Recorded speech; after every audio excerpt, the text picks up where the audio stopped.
Something strange happened last week. The United Nations Security Council held a special meeting. It wasn't about Russia's war. It wasn't about the coup in Niger. It wasn't about any conflict. This meeting was about food security. Now, when the Security Council discusses food, you know it's a big problem. Just how big? Let me tell you.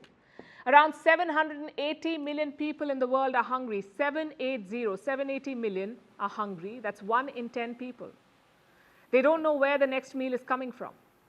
Around 345 million people are facing acute hunger. That's borderline starvation. This number has doubled since 2020. And of these people, around 49 million are on the brink of famine. These are unprecedented levels. The World Food Programme was set up in 1963. Since then, global hunger has never been this high. So why now?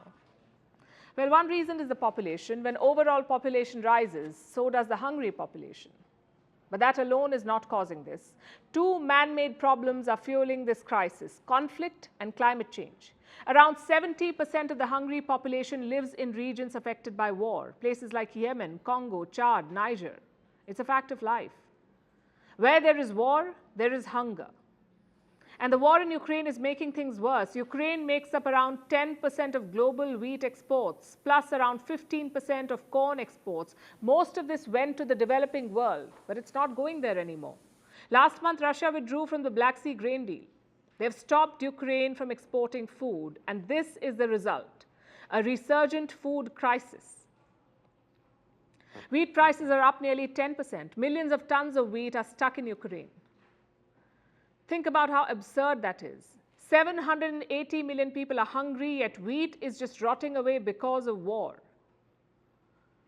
That's one problem. The second cause is climate change. 2023 has seen some of the worst heat waves. Last month, July, was the hottest on record. This erratic weather is affecting output. Wheat yield is expected to fall around 20% in the next 2 decades and around 40% by 2080. So our population is rising, but our food production is falling. Obviously, that is bad news. These two factors have forced countries to take drastic calls. India, for example, we've banned the export of 2 important grains, wheat and non-basmati white rice. Both decisions were crucial. India makes up around 40% of global rice exports. That's around 22 million tons. A big chunk of that is non-basmati white rice. Imagine that supply disappearing overnight. The effects are already visible. Rice prices are up almost 20% compared to January. It's the highest level since 2011. So here's the bottom line. Climate change is reducing our output. War is affecting our supply lines. If you add these two, what do you get? A global food crisis, that's what you get. If you produce food, you can escape this somehow. Like India or the United States. You can control your exports and keep more to yourself. But that's a luxury. More than 130 countries are net importers of food, meaning they buy more than they sell. These countries are at the mercy of global factors. When Russia pulls out of the grain deal, these countries are helpless. Same when India bans rice exports, or when Ukrainian grain depots are destroyed. And don't think this is temporary. The effects of today's hunger will be felt forever through malnutrition, through stunted growth, through reduced immunity. So the solution cannot be slow or delayed. It must come now. And how will that happen? In an ideal world, Putin will have a change of heart. World leaders will pump trillions into climate action. But let's face it, neither is going to happen. Going forward, climate change will be the biggest villain. Just look at what's happening in China. There are devastating floods in the country's northeast. This region is often called China's granary, but right now it is underwater. Thousands of hectares of crops have been destroyed. The wheat harvest is down 1%. It is the first time in 7 years that China's summer output is down, and this is really bad news. China is the world's largest producer of rice and wheat, but all of it is consumed at home.